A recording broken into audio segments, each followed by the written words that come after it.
Mental ఖరాబ్ అయ్యి మంత్రుల మీరు ఎంపీలు అయింది జ్ఞాపకం మర్చిపోయింది. ఆయన మంత్రికి మెంటల్ ఖరాబ్ అయింది. మెంటల్ ఖరాబ్ అయ్యి ఇక్కడ ఎమ్మెల్యేలు వేయడానికి పోయి ఆయన జ్ఞాపకం పాపం మర్చిపోయిండు.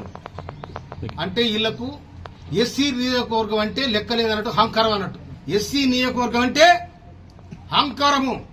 మీ అహంకారపూరితమైన రాజకీయాన్ని సాగు దెబ్బ కొడతామని కూడా హెచ్చరిస్తాను నేను. మా దప్పులు మోగుతాయి, మా దండోరలు వేస్తాయి. మా జోలికి వస్తే రాజకీయ సమాధికి మేము దప్పులు కొడతాం. మీరంతా మీరు ఉండండి, మా అంతా మా మా గౌరవాన్ని మీరు చిన్నతనం చేస్తే అంతకంటే చిన్నతనం చేస్తాం. తుంగతుర్తి తెలియాలి మోత్కూరులో 2 కిలోమీటర్ రోడ్డు కోసం 100 సార్లు తిరిగినా ఆర్మీ మినిస్టర్ నువ్వు ఏం చేసినావు చెప్పు. ఏం చేసినావు? శవాల పేరు మీద రాజకీయాలు చేస్తారా? మొన్న వచ్చా నీ తమ్ముడు మాట్లాడిపోతాడు, ఇయ్యాలొచ్చా నువ్వు వస్తావు. ఇక్కడ ఎమ్మెల్యే సోయలేదా? ఇదేనా కాంగ్రెస్ పార్టీని మీరు రచించేది? ప్రధానమంత్రిని రాహుల్ గాంధీని ప్రధానమంత్రి చేస్తారంటారు. రాహుల్ గాంధీని ప్రధానమంత్రి చేసేది కడుపుగాలిన రైతాంగం, కష్టజీవులైన దళితులు, చిన్నకారు సన్నకారు రైతులు, పేదలైన అగ్రకులాలు. వీళ్ళు కాంగ్రెస్ పార్టీ రావాలని ఆలోచన చేస్తారు తప్ప మీరు ఒక వ్యక్తిని, ఒక వ్యవస్థను, ఒక వర్గాన్ని ఇవాళ మాదిగ వర్గం అంటే మీకు ఇష్టం లేదా? మాదిగ అంటే మీకు బానిసరా? ఎందుకు మమ్మల్ని ఈ రంగం చేస్తా ఉన్నారు?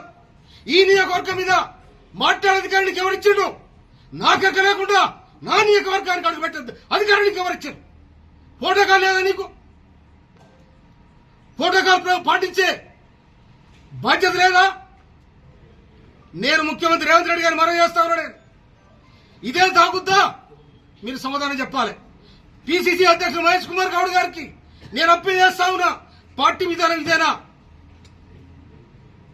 బట్టి విక్రమార్క గారిని మనవి చేస్తా ఉన్నా నేను, ఇదేనా మా ఎస్సీ నియోజకవర్గాల్లో మాకు జరిగే అవమానం? ఇదేనా మా నియోజకవర్గమేనా? ఏం చేశారు మీరు? నేను మీనాక్షి నటరాజన్ ఈ రాష్ట్ర ఇన్ఛార్జి గారిని మనవి చేస్తున్నా నేను. మా మీద వివక్ష జరుగుతా ఉంది, మా మీద వివక్ష జరుగుతా ఉంది. రాహుల్ గాంధీ సామాజిక న్యాయం జరగాలి, బీసీలకు న్యాయం జరగాలి. 1931 జరిగిన బీసీల కురగాలని ఇప్పటి వరకు జరగలే. కనుక జరగాలని ఇవాళ 52% బీసీలకు అవకాశం ఉందని చెప్పి ముఖ్యమంత్రి రేవంత్ రెడ్డి గారు నిండు అసెంబ్లీలో ప్రకటన చేయడం జరిగింది.